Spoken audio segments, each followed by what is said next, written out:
darling! Welcome back. Today we're going to be checking out the hidden lore of The Incredibles. I did not know that there was hidden lore, but I really enjoyed the movies. Kind of crazy that we waited so very long in between them, but I mean, they were fun nonetheless. And now we get to, I don't know, learn some little like details. It'll be fun. If you are new here, please do consider subscribing. It'd really help me out and I'd very, very, very, very, very much appreciate it. Thank you. Are you ready? Let's go!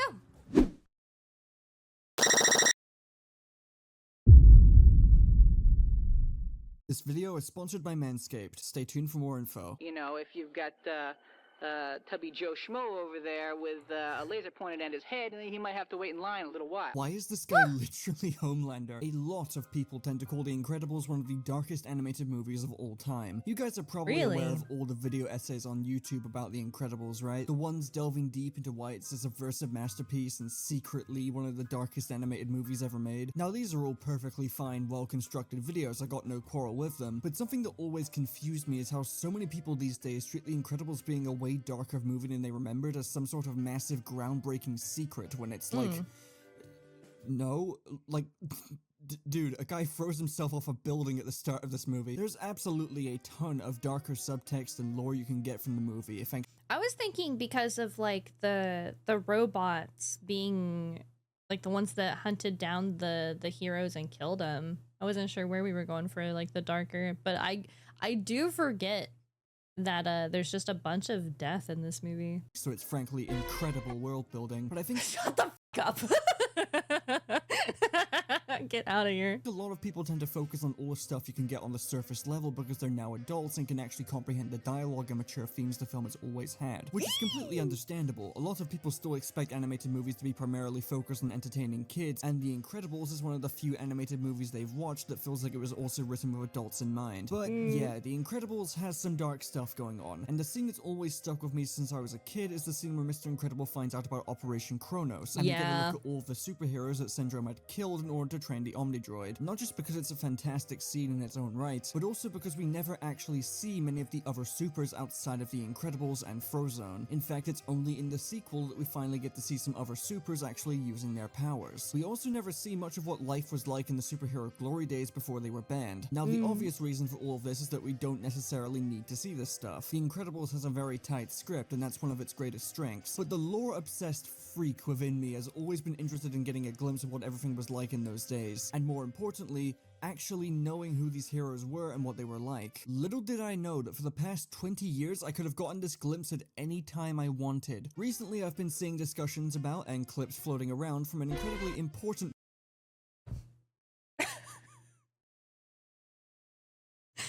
Are we doing this every time he says incredible? Are we?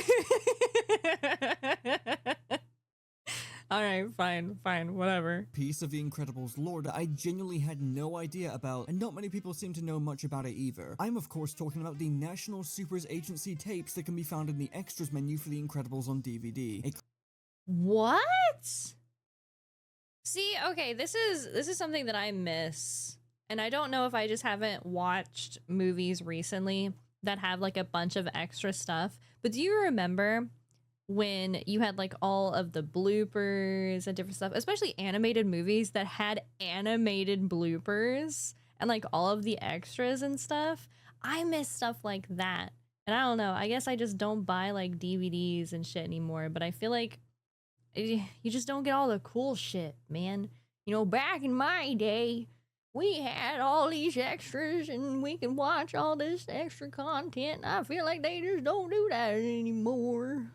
Alright, I'm gonna play the video again. Classified compilation of taped interviews with many of the superheroes in the Incredibles universe, the majority of which were later killed by Syndrome or were already dead, giving us a glimpse into what these people were like, their powers, their personalities, relationships, and their weaknesses, and how this roughly half an hour's worth of optional extra content included on DVD adds so much to the existing Incredibles lore and provides some genuinely interesting and sometimes disturbing insights into what kind of people were behind the masks. I've had this in my possession for about as long as I have been been alive, and not once did I ever think to check these out because I've never really been interested in the extras included with DVDs, which I know may sound heretical given just how much cool stuff used to be crammed into these extras menus, but that's just the kind of kid I was. Nowadays, given the frankly depressing state of DVDs and how there's just very little heart or soul put into their presentation or extra content, I would kill to have stuff like this back. It's so cool, especially when you start listening to these tapes and realize they had to get a ton of voice actors to read like 1 to 2 minutes worth of dialogue each for characters that are canonically dead. This was made purely out of love and to add some additional context to an already rock solid film. Pixar used to be one of the best when it came to extra content included on DVD, and honestly nowadays even if they just put these kind of things on Disney Plus, I'd still be happy to get them. But anyway, I wanted to do a proper deep dive into these tapes and discuss all the little details I could get. There is technically a video about these tapes from Thai Records lol, but, and I mean no offense when I say this, it was basically just a re-upload of the tapes with about 4 minutes worth of additional commentary, and personally I think there's a lot more you can say about these tapes. Here's how this is gonna go. I'm gonna try to play each tape in full and give my commentary and analysis after one of them is finished. I may have to cut some of them short if any copyright issues arise, but I've noticed Pixar are pretty lax when it comes to copyright protections on these, so if I do run into any issues, I'll try to play the most important parts for you.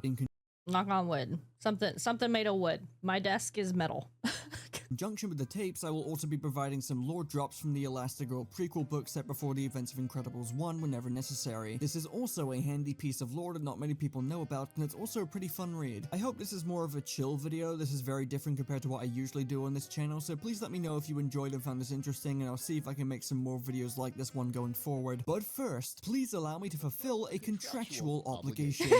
This video is sponsored by Manscaped, the men's grooming brand trusted by over 12 million men worldwide, where statistically speaking is the highest number of men you'll ever see agree on something. Hey ball shavers, has this ever happened to you?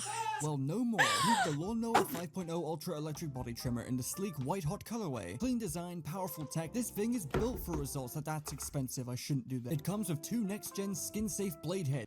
I'm sorry, I'm still not over hey ball shavers. I feel like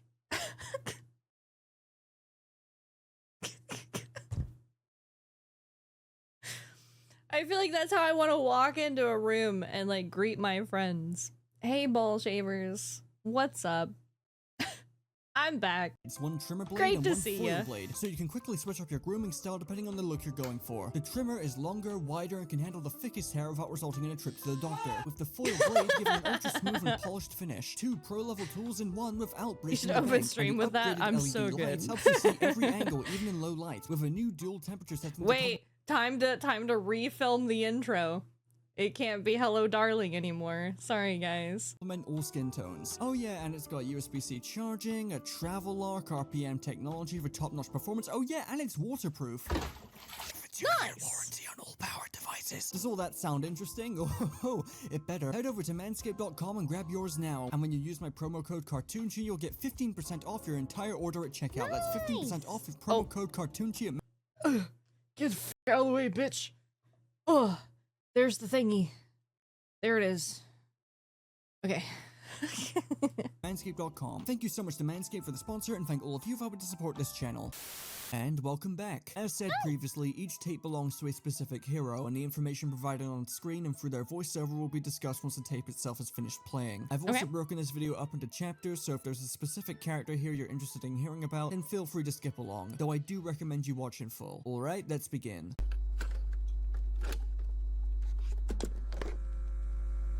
Do we have to talk about the Thrilling Three? Yes, I was part of that group, and it was well-intentioned, Thrilling 3. a bit misguided. You know, let's face it, it wasn't really the Thrilling Three. It was really the Thrilling 1 plus 2 in Gazerbeam's mind. It was less than thrilling. Less than thrilling, that's good. Well, let's see. I started out in Arizona and then migrated over to Los Angeles, which was great. I had a great long run there. A lot of work to be done. A lot of superheroes see Los Angeles as kind of a launching ground, and to be honest with you, I didn't have a lot of places to launch to from there. The solar-powered thing, you know, it's good for the environment, but it's not so good for me. It limits my ability. It limits my work hours. Ooh, okay, so this is the Thrilling 3. leader was Gazerbeam. Okay. It makes me look like an idiot if something happens at night. You know, really, it's really hard when it's nighttime for me because I'm a rather social person. I like to dance. I like to go out to dinner, and if something horrible happens, my power's not going on because the sun's not out, and so it can be frustrating at times. Unless evil breaks out at a tanning salon, I'm done for. One thing you'll immediately notice about these tapes is the fact that every hero's weakness is either written down or said out loud by the hero being interviewed. You'll also remember that in the movie, Syndrome had spent a good while killing off these exact supers one by one, and to do that he would have had to have access to some sort of classified files to know about their secret identities and locations. Hunting down this many heroes who are not only in hiding but are protected by a small branch of the government is no small feat, and I personally believe that Syndrome somehow gained access to these files, which gave him all the information he needed. And I don't think it would have been that difficult for him to obtain these files given his career as an arms dealer, and he likely had a good relationship with any government or agency buying from him.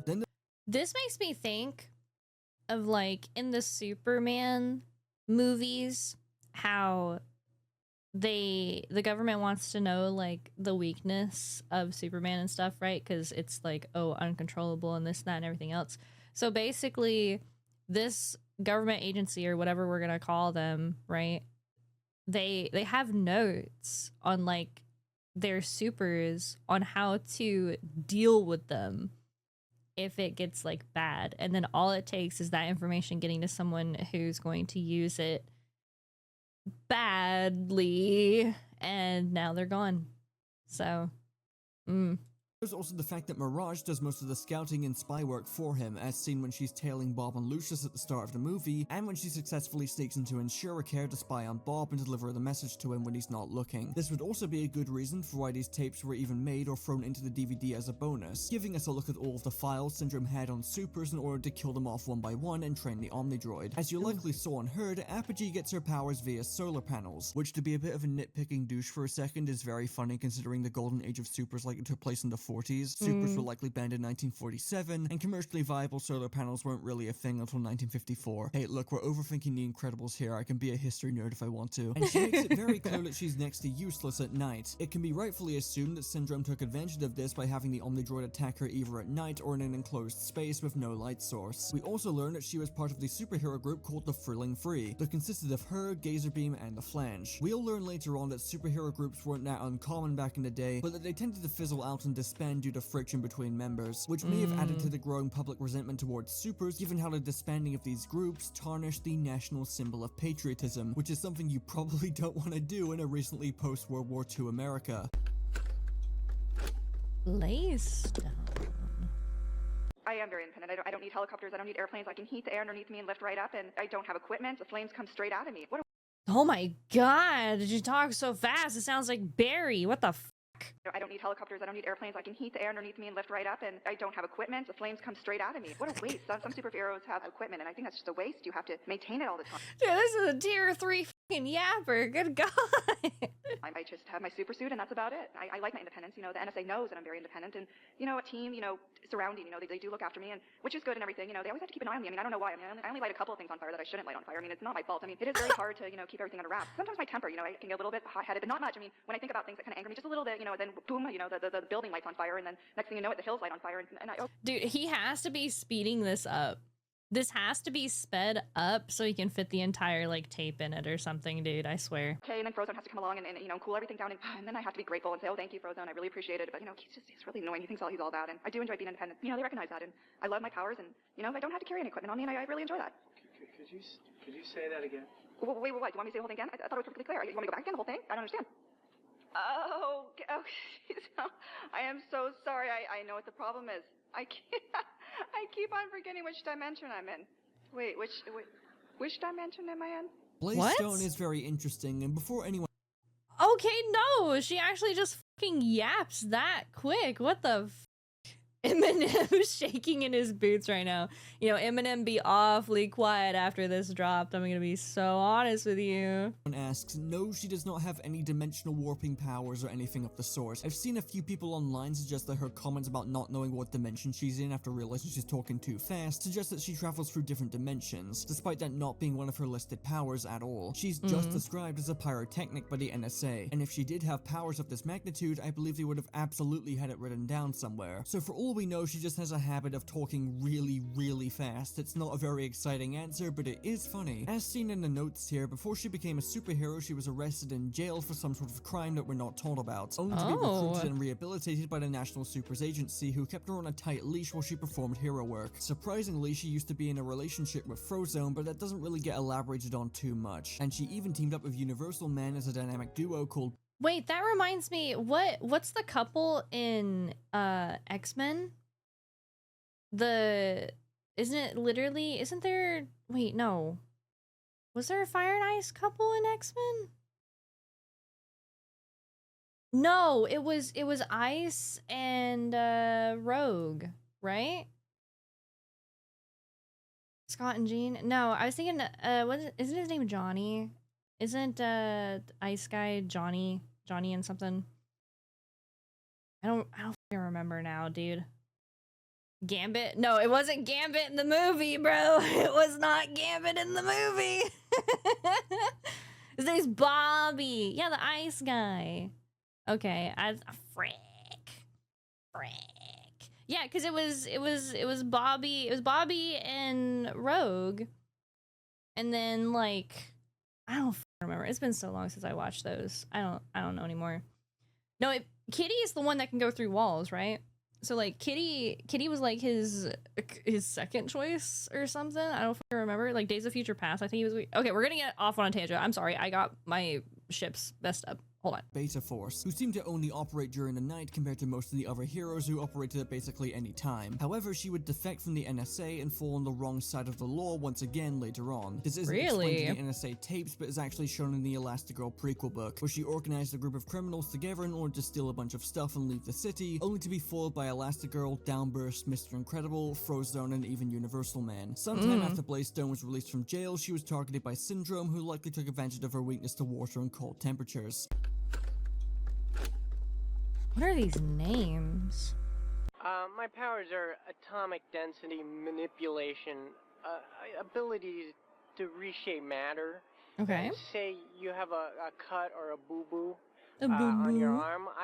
I can, I can probably do something about that. I'm not exactly a Band-Aid. I'm a little bit better than that. I'll actually heal it. So I got my start in a doctor's office, actually. It seemed like a good place to start at the time, but it's pretty boring in there, actually, and I got a little tired of it.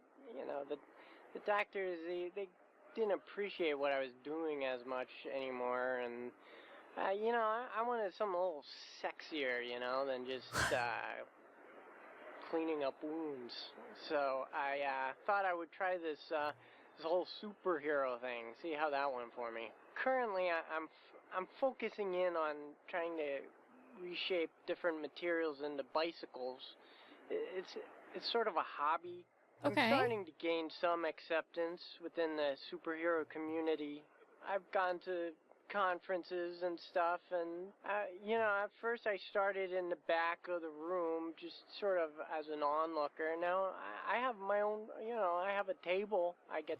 Dude, I was gonna be stupid and be like, yo, can you turn like blank into some money? And I was like, no, that's probably like not the thing. But then also, you can just make anything into gold. You can just make anything into gold, right? If it's atomic manipulation, right? Or maybe I'm misunderstanding. Can you not change what it is? You can just change its shape, maybe? Because ability to reshape matter, but also atomic manipulation. I'm not sure. No, you're right. So you can just turn everything into gold. Dude, easy. Easy fucking billionaire. Jeff Bezos would like a word. Sit at now.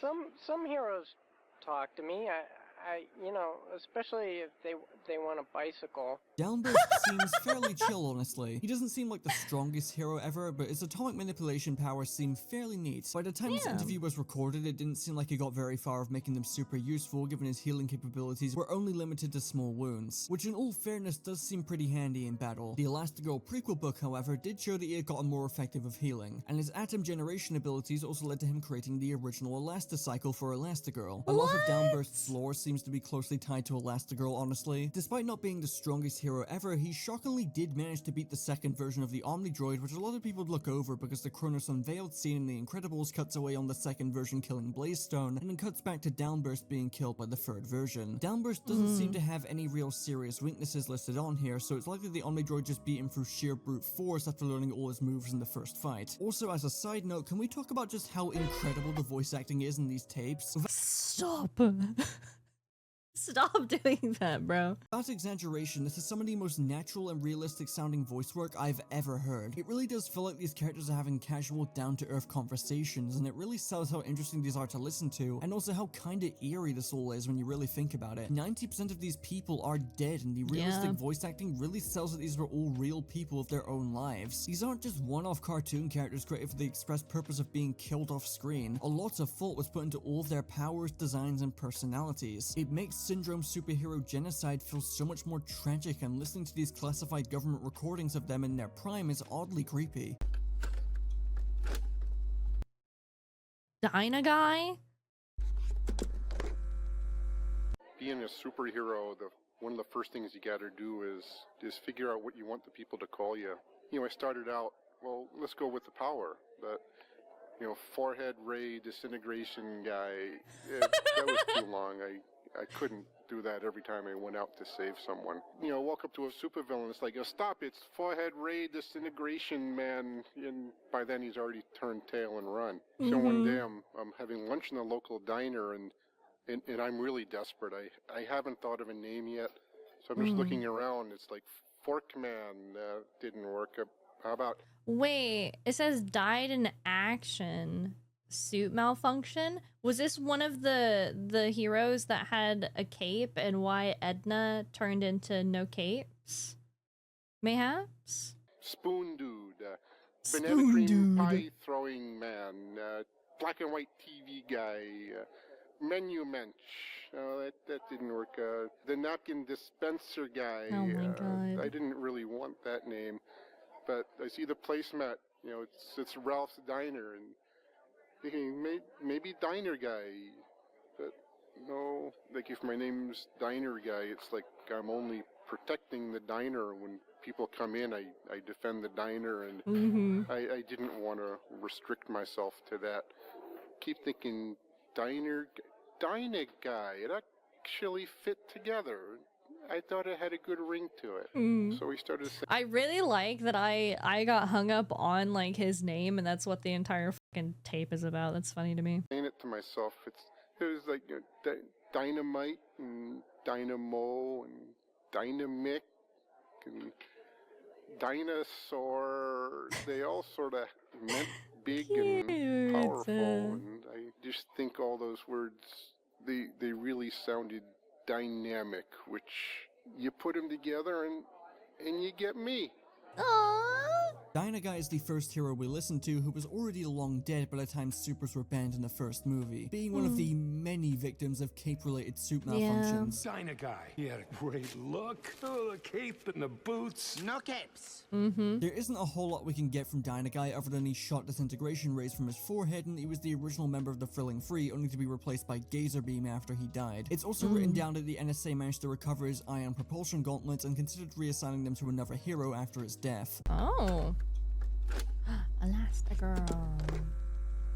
When you're a female superhero, getting clothes that don't wear out after a couple of wearings. I mean, after one good fight, I don't want to look like a housefrau, like I'm wearing a burlap sack. So, yeah, I've spent so much money. I've been broke trying to put together a good wardrobe for work. And that's just when is this problem going to be solved for me? I can't wait for the day when somebody can put together a good line of action wear.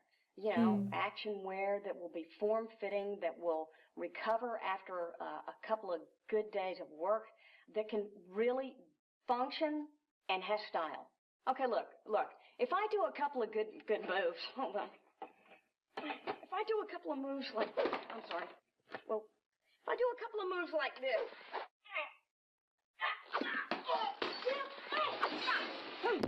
I'm sorry. Like that. I mean, look at the underarms. My armpits are like practically down to my knees. This is like very. Oh my god! It's like bagging out around my hips, and it was looking. I was looking nice before, and now it's maybe I'm as big as a house in this thing. Hey. Well. Is there somebody out there? I mean, is there any like good wardrobe designer? I might know someone who could do it. Help! I'm looking for a little help here. Okay. Name's Edna Mode. She is a bit tough to deal with, and she won't come cheap. You know what? I got a good question. How come the NSA, the National Supers Association, isn't paying for my action wear, huh? Amen, sister.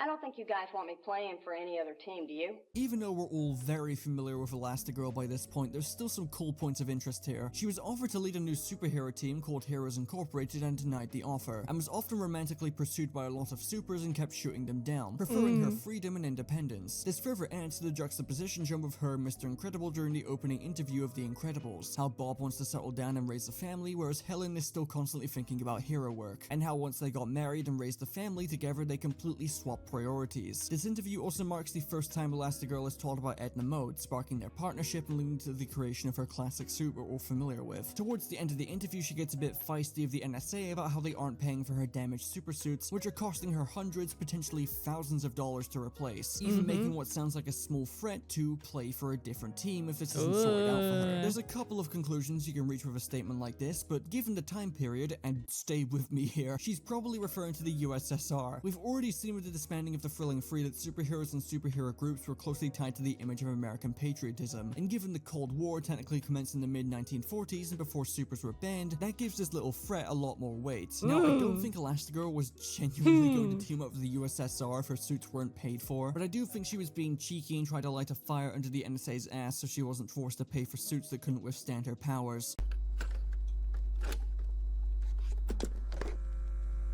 You see, when one is a superhero, there's a certain catalog of expectations that are incorporated with it, say, the Weakness. Mind reading animals, especially squirrels. Okay. physical appearance. Yes, I stay in shape. Yes, I have the colorful outfit that goes along with it. But you see, what is inside? The perception, the sensitivity, the foresight, and the psychic awareness are what is important and what makes us different. What makes us transcend mere knocking about. Yes, I can mix it up. Oh, I can fight with the rest of them. I can knock 3 people through walls if I have to. But why do that when through the process of the mind, you can avert conflict before it happens? I can make you perceive that I'm beating you up without even touching you with rapier intellect.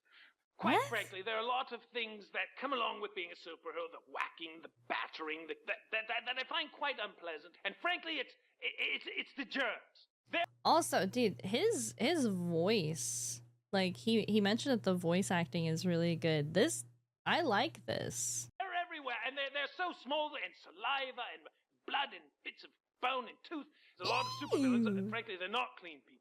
They don't take care of their hygiene. I mean, you punch a mouth and who knows what's on you after that. If cleanliness is next to godliness, then ungodliness is dirty. I can deal with a messy psyche, but I cannot deal with a messy bathroom. I mean, why can't people just clean up once in a while and wipe a sink or they leave hair? Don't they see it? Don't they see the scum building up? I mean, it is just a nightmare that you walk into someone's bathroom and they have not touched it in months. With scrubbing. Are we out of time?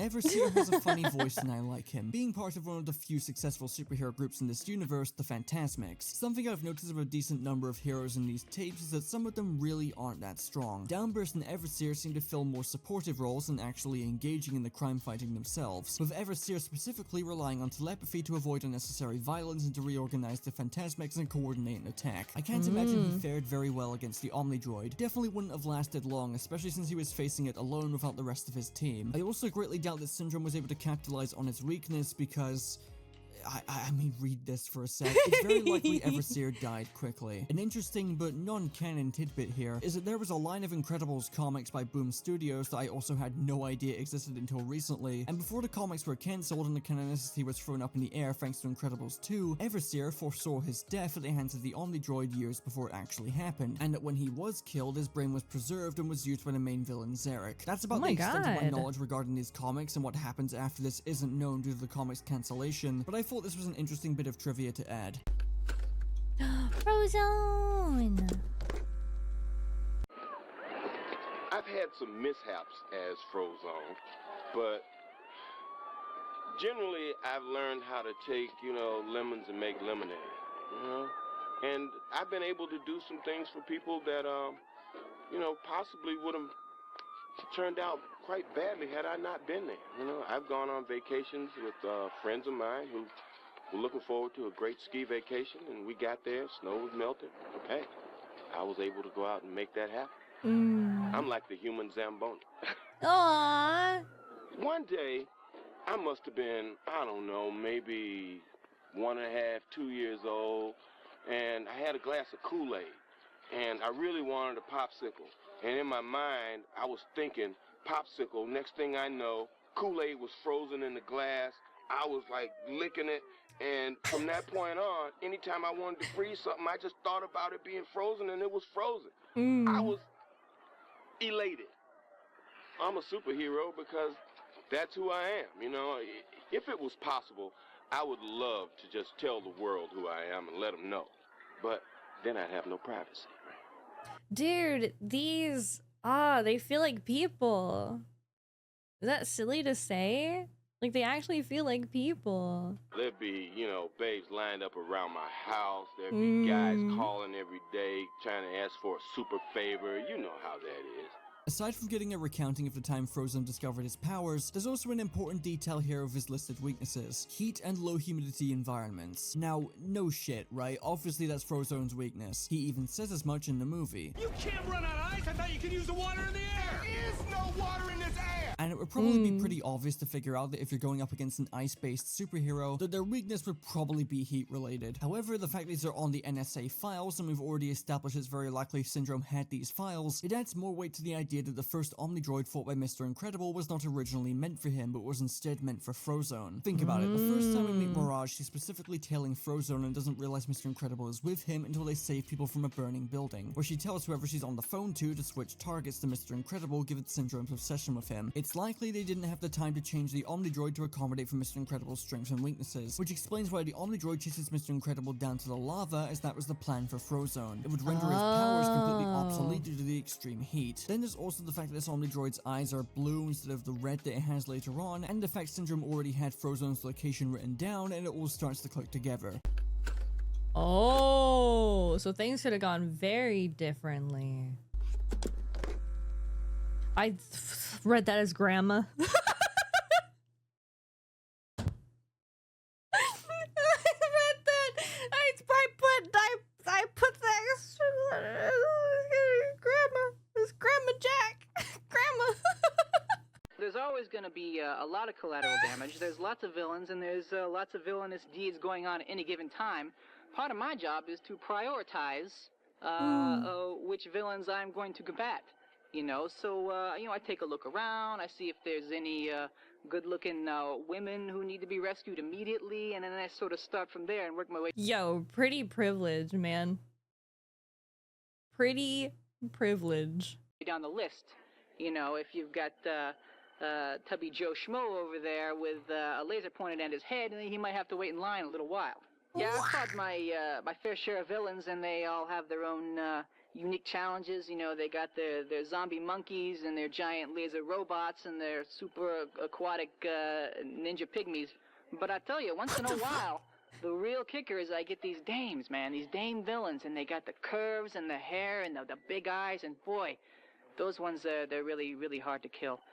You know, especially the ones that they come up and, you know, and they're looking at you and you're looking at them and you feel that simpatico, you know, like she's digging you and you're digging her, digging you, and Yeah, she's gonna dig your grave, buddy. What? boy, you really got to take a jog around the block real quick and, you know, sort of get your concentration back, compose yourself. Oh my You God. know, you can't get distracted by these sort of thoughts when you're going up against a super villain.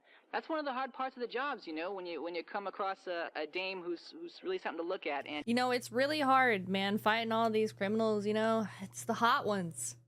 It's the hot ones, man. How do you expect me? How do you expect me to be able to fight her? Like she's just looking at me, I'm looking at her. You know, what are we talking about? you just got to let her have it because she's a villain. Yeah.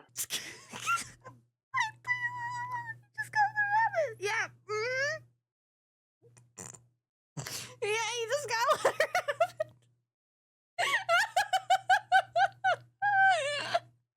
You gotta kick her ass. Okay, we're talking about kicking ass. We're talking about kicking ass. Yeah, those are the bad days.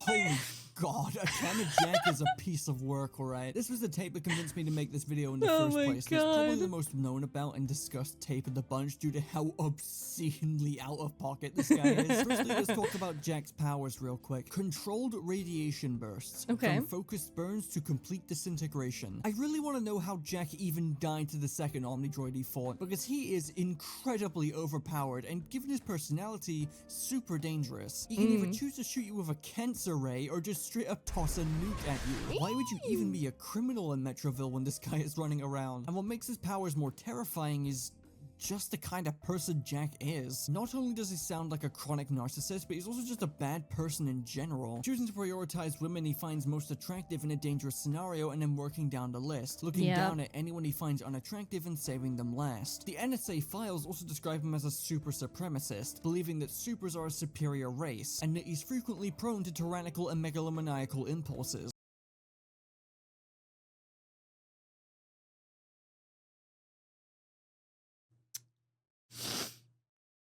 Well, glad he's dead. Couple this with the fact that he gets so down bad horny when encountering a female supervillain, and nonchalantly describes his frustration and difficulty with having to kill them, and the fact that unlike every other hero in these tapes, he is incredibly open about the fact that he just straight up kills people. I think we got a textbook psychopath in our hands here. I wasn't kidding with that jab at the start of the video. Gamma Jack is the closest thing the Incredibles universe has to Homelander. He scares the NSA so bad they have him under close A-level monitoring. There was a legitimate risk that this guy could have become a supervillain later down the line. I mean, Christ, his original name was Handsome Jack. I mean, you know what I'm gonna say? I'm honestly shocked it took Mr. Incredible saving a guy from killing himself and injuring a bunch of people in a train accident for the public to officially turn against heroes, when you had people like Gamma Jack running around giving people cancer and likely leaving hundreds of people to die just because he's a massive horn dog. Any so-called superhero who describes civilian casualties as collateral damage is a massive red flag. And honestly, as bad as this might sound, I'm kinda bummed they killed him off in the first movie. There is so much potential for Gamma Jack as a villain, and while it's very wishful thinking, I kinda want Incredibles 3 to focus on him if they find some way to bring him back. I mean, it's not entirely impossible he's dead. Remember, Mr. Incredible managed to evade being detected by Syndrome after his defeat, and the system had him classified as terminated. So what if Gamma Jack did survive? What if he tries to start a superhero revolution in the third movie? I don't think they're gonna think like that. They probably have something lined up. I doubt they even give a fuck about the first like wave of heroes in the first movie. Won't happen, but I like thinking about the missed potential sometimes. Yeah. Gazerbeam. I think the question I get asked the most is... Sorry. I was not ready for that voice. Hold on a moment, please. Please hold. I think the question I get asked the most is what happened with the Thrilling 3.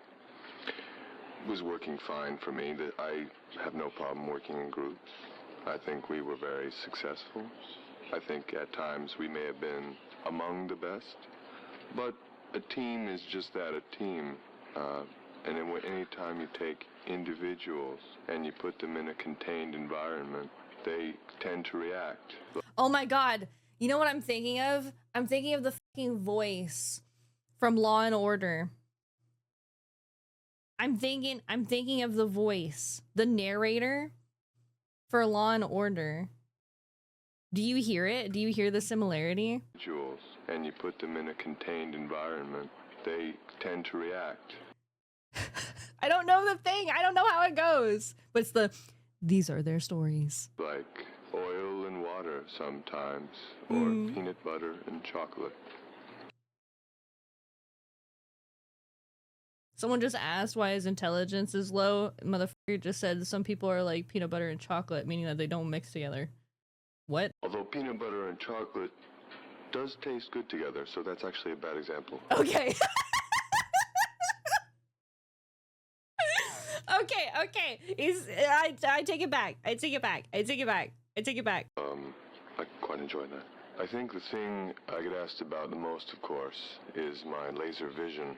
People tend to think it's a real picnic to have eyes that shoot lasers, but believe it or not, it's had its disadvantages. If I look at anything too intently, it tends to burst into flames, which can be a real pickle in a relationship scenario. Yeah. When you're conversing with somebody, a normal person would be able to look them square in the eye. I avert my gaze, which is often interpreted as disinterest, or rather daft or stupid, which couldn't be farther from the truth. I'm a man of culture, a man of passion, and I would say a man of humor, which is not widely known. On the outside, I appear calm and cool, perhaps even collected, but on the inside, I'm guffawing away on the steamship of hilarity. I'm not sure if that made very much sense. Firstly, I didn't expect Gazerbeam's voice to be that deep, Mike.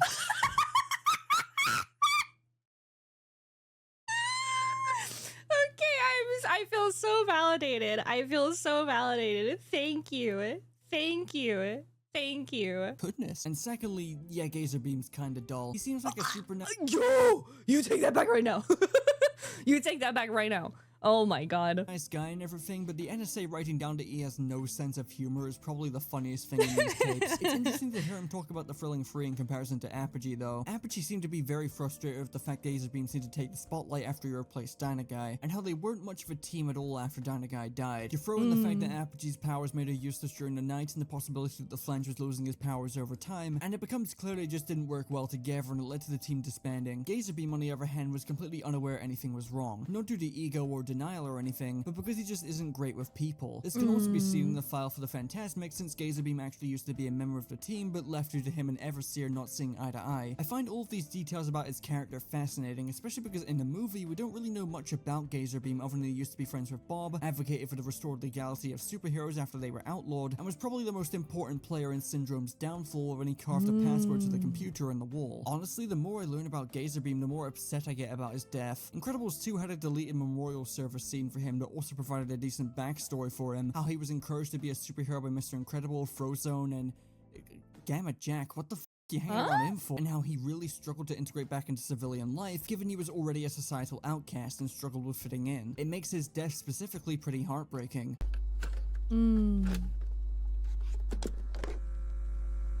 Hey, how you doing? I'm Hypershock.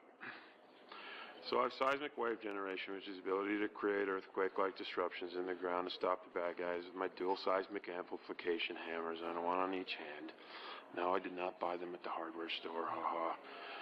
Fly around with my vector thrust fusion rocket rucksack getting from place to place, and my powers enter effectual and non-solid materials, but if I can get a 6.0 on the Richter scale, I can generally stop whoever's out there and... We gotta talk about this. Hang on. Bro, why is he me? Bad temper. Requires lots of praise. Fondness for drink.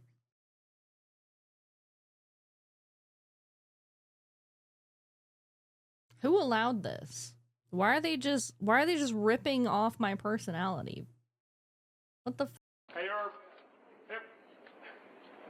Where's Irv? Coffee. Yes, hello. I need some coffee. Very nice. No, I don't want tea. I want coffee and put some aspirin in it or something. How about coffee made from aspirin? You know, you people, you just don't do your homework. And look at this. What is this? Cheap. Spend a little money on your gear if you're going to have a super in here, okay? And you, who are you? You know, I could be out solving crime at the very least. We're solving this hangover. Ow! Now, obviously, it would be unrealistic to expect a movie as surprisingly grounded in reality as The Incredibles to not have a couple of sour superheroes walking around who aren't exactly the best people. And while it's very tough to top Gamma Jack in this department, Hypershock is a bit concerning. The tape being recorded while he's suffering from a really bad hangover doesn't help, but the fellas pointing out that he has a really bad temper and likes to drink often are not exactly qualities you'd like to have in someone who will be attempting to save your life. Given the number of casualties Gamma Jack has more than likely caused and the number of people he's refused to save, I don't think it's out of the question to suggest that Hypershock may have been drunk on the job at many points, and I wouldn't be surprised if anyone being saved by Hypershock found themselves a little uncomfortable due to his explosive temper. Well, that one was short. Macroburst audio file incomplete. Damaged during mission. Audio file for Macroburst mission recovered, but determined incomplete by NSA Division Delta. Macroburst is the first interview to be completely missing, and something about hearing all of the previous interviews in full and suddenly being hit with Macroburst audio file incomplete. Damaged during mission. Makes this entire thing much eerier. I don't really know how to describe it. As for Macroburst themselves, are described as oddly androgynous and their gender was rather ambiguous. Not even the NSA could determine if they were male, female, or NB. Not much is known about them besides the fact that they were the first hero to destroy an Omnidroid, but would inevitably fall victim to the second version. Audio file from Metaman found missing. Assumed confiscated during surprise attack by... Holy. Power type, strength, and endurance. What? Teleportation? Partial invisibility? What the fuck? Baron von Ruthless. Metaman's file is also missing, but there's actually a decent amount here. For one thing, Metaman was also shown as one of the many heroes who died due to a cape malfunction as shown in the first movie, which is a shame because looking at his stats, he seemed absolutely cracked. 3 out of 4 bars maxed out, 1 nearly there, and only suffering in intelligence and indestructibility. This would suggest that Metaman might have been one of the strongest heroes on the planet. Look at how many powers this guy had. Flight, super strength, x-ray vision, teleportation, magnetic manipulation, partial invisibility, and could even communicate with aquatic mammals. That's a massive hodgepodge of powers to throw into one guy. He's like a Superman Swiss Army knife. In fact, it's likely he was considered by many to be this universe's equivalent to Superman and seemed to genuinely be committed to hero work. If any other hero had asked the NSA if they could oversee all of the current superhero teams, I think they would have been shut down. The fact the NSA were considering it shows just how much they trusted him. The reasoning for the file being missing is that it was apparently stolen by Baron von Ruthless, a notorious supervillain in the world of the Incredibles and the sworn enemy of Metaman. So notorious, in fact, that there was even a time where Frozone got caught by him and managed to escape due to Ruthless's habit of monologuing, which if you don't remember is the story Lucius recounts to Bob near the start of the movie. What does Baron von Ruthless do? He starts monologuing. He starts monologuing. And the guy has me on a platter and he won't shut up. I think if Metaman had lived beyond his cape malfunction, Syndrome probably would have been cooked, right? Like, I just don't see how he would have died to the Omnidroid. Mr. Incredible. You know, some superheroes, they pay attention to their look when they're first breaking in, but then they get a little notoriety, they get a little sloppy. I mean, I don't want to, name names, but okay, the Flange. You remember the Flange? Oh, Flange. I mean, I love that guy. Hey, Flange, you know I love you, and I'm not talking out of school here, but the outfit, come on. I mean, he wore that out, but he didn't even have it cleaned. He had schmutz on it from other battles that he'd fought, and he actually worked on a signature yodel for a year. Dude, Bob's all about the fucking tea, man. Oh my god. A superhero yodel. If you can grasp that I mean, yeah, I'd see him occasionally. You know, we'd be at the same catastrophe. And he would come up to me, hey, Mr. I. Listen, I've been working on it. What do you think? Ooh, Oh my god! I mean, is that disgusting or what? Oh my Pull god! yourself together, Brother Phylange. You're representing something here.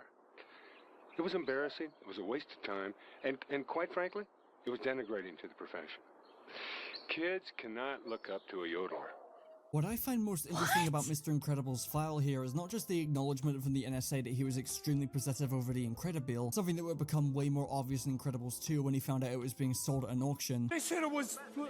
That's my car! But also this little bit of info here. Ability to sense imminent danger. Now, I had no idea this was an actual power Mr. Incredible had until now. I thought he was just super strong and hard to take down, but apparently he had an uncanny ability to sense imminent danger. That alone recontextualizes a lot. Like the scene with Bomb Voyage, for example. I thought he just heard the beeping of the bombs, but from the distance he was at, it had to have been almost impossible, so he probably just sensed that something was wrong before getting closer and finally being able to actually hear them. And then there's also what this adds to him in general when he has to go into hiding. Bob's midlife crisis will likely have been worsened because of this power. Constantly being able to sense imminent danger happening and the frustration he feels knowing he can't do anything about it without risking him or his family's safety and security and breaking the law. If I was given the ability to sense any kind of danger before it happens and I was forced to do nothing about it for the rest of my life when I know I can be the difference maker, it would probably drive me insane. It's no wonder Bob found it hard to settle down like Helen did. He's got a stranger danger whistle going off in his head every time he walks down the street. Christ, what an agonizing 15 years that must have been.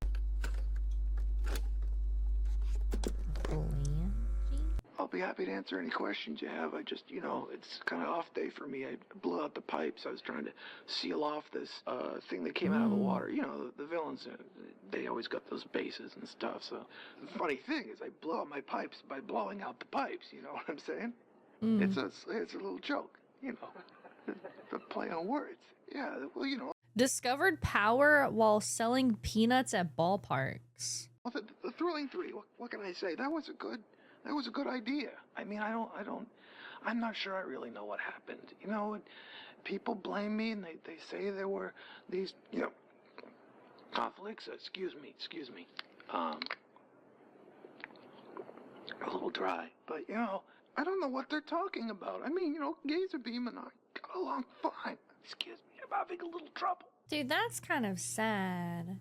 Thinking about, like, a superhero having something like, you know, a supersonic voice and stuff, and it just, like, slowly fading away because, like, their body doesn't heal or, like, deal with it. That's kind of crazy to me. Very, very real, but, I don't know, it's very sad.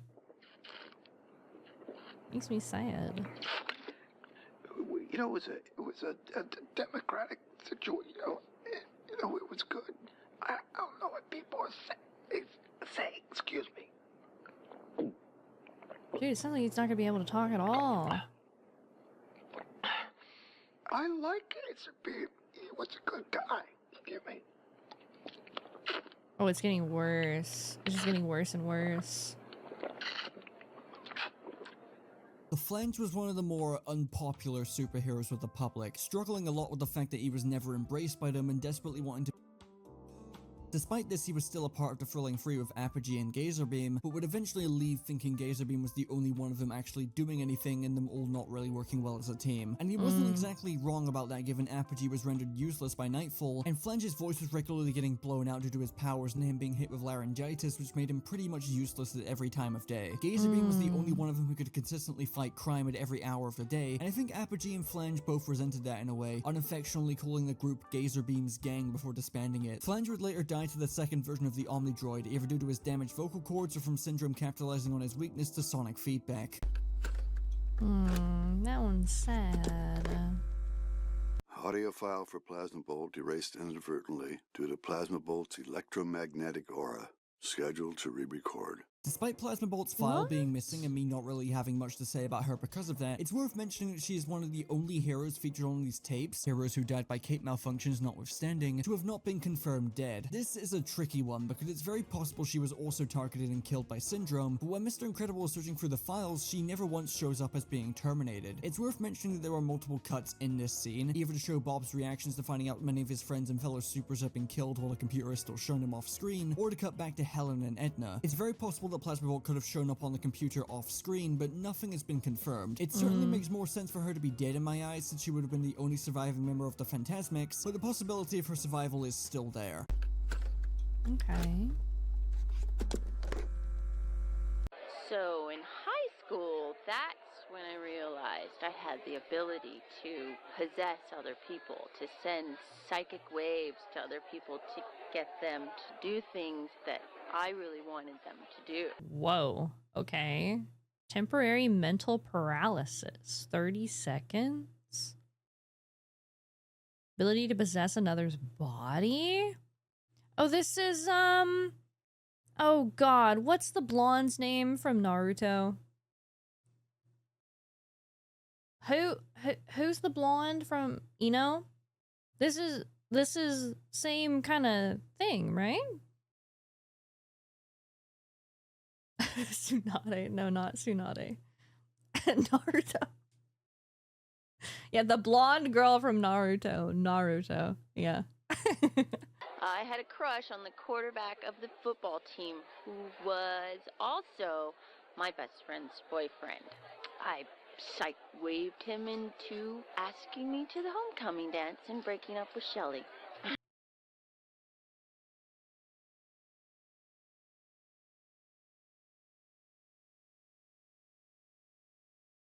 Wow, dude. That's so gross.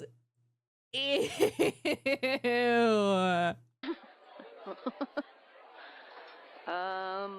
And the more I practiced it, the shorter amount of time it took. You know, I could just sort of look at someone or look at a picture or see them passing by and think this thought or this action or whatever, and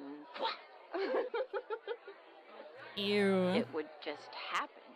Never really used it to harm people, except for all those girls I made the guys break up with because I wanted to date them. Well, I never hurt anyone. I just, like, broke hearts constantly because, like, I'd see this guy and I would just, like, whoosh. Oh my god! Kind of freaky, actually. Psycwave is a f***ing freak. I wasn't kidding earlier when I said there were some pretty disturbing supers in this universe, and Psycwave is definitely one of them. I really want to know the limitations of her powers, because she's able to possess anyone she wants through either looking at them or looking at a picture of them. Like, that is just insane to me. Not to mention how gleefully she's talking about how she would just randomly practice possessing other people to do her bidding, to the point of possessing multiple guys to have them break out with their girlfriends simply because she wanted to date them instead, including her best friend's boyfriend, by the way. So how does that work after, though? Like, if you're just, like, possessing them or in their head, like, afterwards, surely they would be like, what the f***, I didn't make that decision. That's so weird. Psycwave is absolutely unhinged, and the fact that she's paranoid does not surprise me. Recounting all of this stuff with a smile and looking back on it while laughing is just peak sociopath to me. She is sick in the head. There is some debate as to whether or not she survived the Omnidroid, despite being shown that she was terminated. The official Incredibles wiki states that Syndrome never found her body, but I can't for the life of me find a detail that confirms that. So as far as I know, that crazy bitch is dead. Oh my god. I'm here for the tea. Splashdown audio file irretrievable due to water damage. Splashdown's recording is missing, and aside from being another cape victim, I'm good just moving on to the next one. There's not much to say here. Yeah. There's vapors, kind of gases in the air, and I can take them in. I'm kind of like a sponge in that way. I emit them however I want. I can emit your oxygen, I can emit carbon dioxide, carbon monoxide, you know, whatever you need. It really depends on the situation. Say there's a fire, you know, and I gotta save people or whatever. Basically, I can take the oxygen out of the air, and that stops the fire. On the other hand, if there's a bad guy, I just emit the oxygen, and the fire gets a little crazier, and then, you know, bad guys smoked. It's kind of awesome. Wait, that's not bad at all, actually. I don't know for every, like, situation, but okay. Because I'm all about gas emissions. Yes, I have been the butt of many jokes. Maybe it's just because I'm too... What? What? Oh, I said butt. I said butt. Ha, ha, ha. It's a good time. See, this is exactly what I'm talking about. I've got powers. They involve gases. What do you want? Stormicide seems like one of the cleaner superheroes in this world, honestly. I could make some juvenile jokes about her powers, but they already did that for me, and they're also just genuinely pretty cool. What I found the most tragic about her, though, was the fact that she was studying chemistry and fighting crime while caring for her ailing uncle. If that uncle was still alive by the time Syndrome found her, then it's likely he was left alone without a caretaker and probably died alone without anyone around to keep him fed or medicated, which is genuinely pretty heart-shattering to think about. Yeah, just moving right along after that, good god. Stratogale's mission audio file deemed incomprehensible. This is Suspect another- either faulty recording equipment or a high This is another cape, right? level of ambient wind noise. Today I found out that Stratogale was a teenager. You know, the character in The Incredibles that got caught by her cape and sucked into a jet turbine. Literally shredded to death. Yet she was just a teenager apparently, which... Jesus Christ. It is harder when you read her file and realize that she was genuinely a really sweet person. She communicated with birds, for God's sake. Some part of me thinks that Stratogale's death stuck with Edna the most out of all of the heroes who died from cape malfunctions. It's very easy to view Edna as the funny and tactless character that she is, but as funny as her whole no cape spiel is, it's clear she's vehemently against capes for a damn good reason. If a suit I designed resulted in the death of a teenager, I would also be kinda shaken up by that fact and never design a suit with a cape attached to it ever again. By the way, I think it's obvious by this point that whatever timeline The Incredibles does have, it isn't exactly delicately written. Stratogale was apparently a friend of Mr. Incredible and Elastigirl, showing up at their wedding along with a bunch of other heroes. Her appearance does not look any different to the time she died. Most signs point towards The Incredibles being set in the early 1960s, placing the years Bob and Helen got married and Supers being banned around 1947. The exact date Edna gives to Stratogale's death is April 23rd, 1957, a full 10 years after Supers were banned. Not only does it not really make much sense why there's high-profile super activity going on 10 years after it was outlawed, but Stratogale is apparently supposed to have still been a teenager here, which I don't believe makes much sense. Either the NSA files haven't been properly updated since 1947 and were only updated to mark her death in 1957, or this entire timeline wasn't thought out that well. Sorry to be annoying about it, but it's been bugging me for a while. No, that's fair. Thunderhead PSA, stay in school, take one. Hello, kids, this is Thunderhead.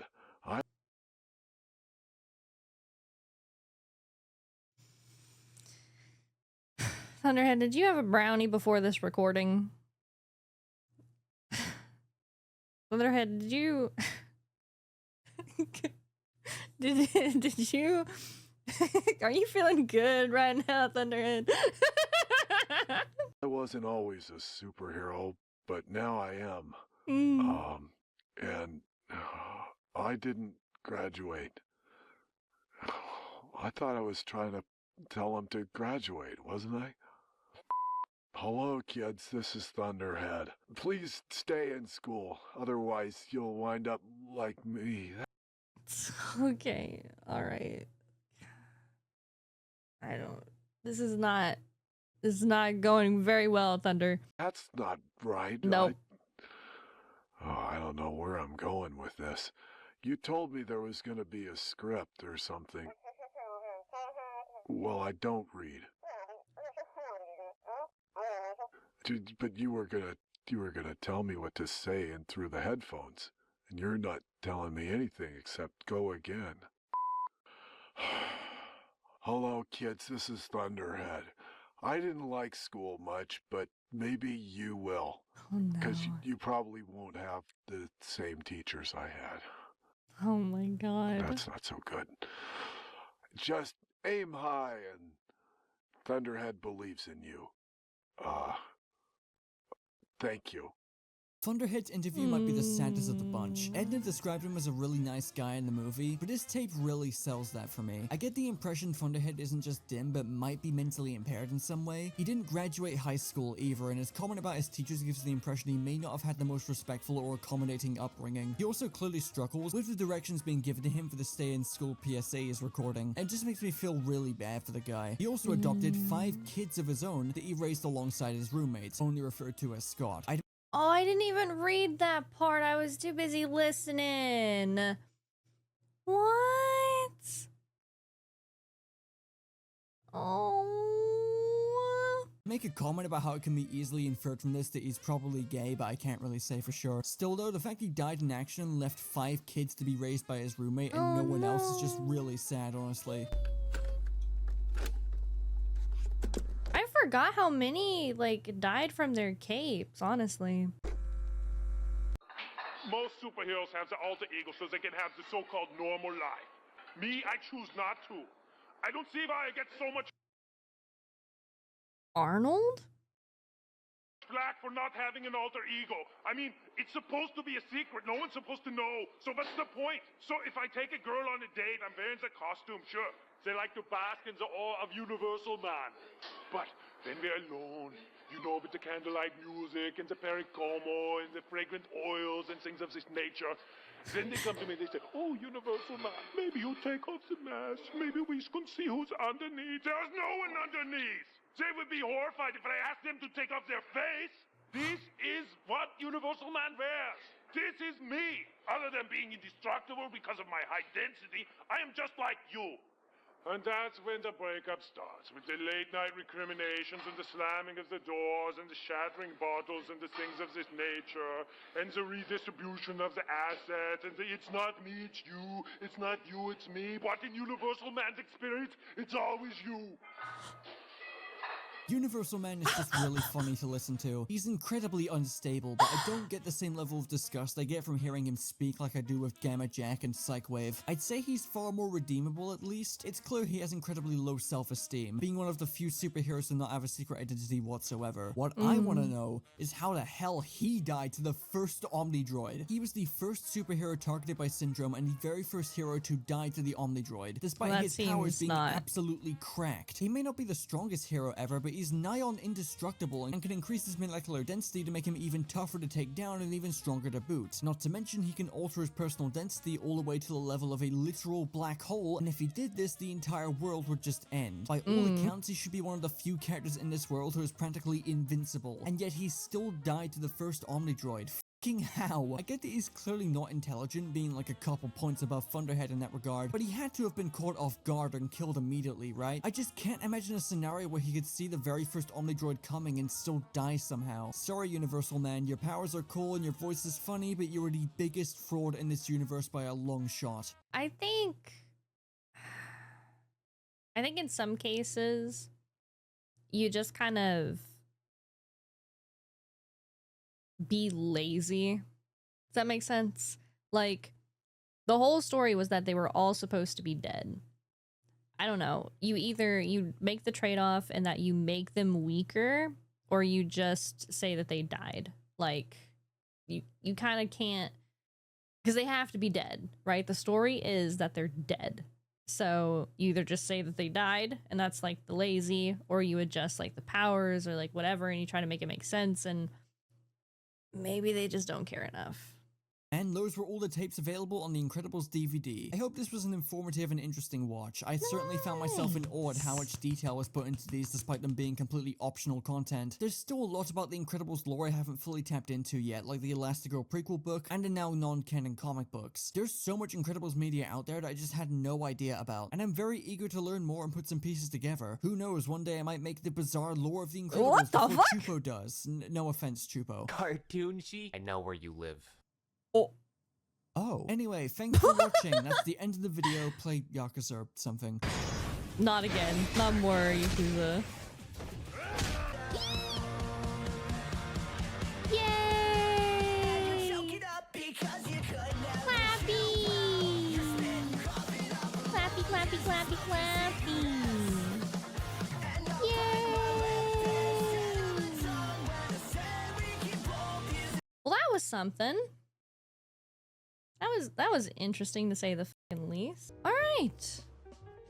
I did not know that there was so much info on characters that we didn't even really meet. That was interesting. I liked that. Okay. All right. Interesting. Some of these were really cute, really funny. Some of these were really messed up. But overall, I really liked this. Cute little tidbits and everything. Please make sure that you go check out the original video. It's gonna be linked down below. If you liked my video, make sure you like and subscribe so I can see you in the next one. Thank you. Bye.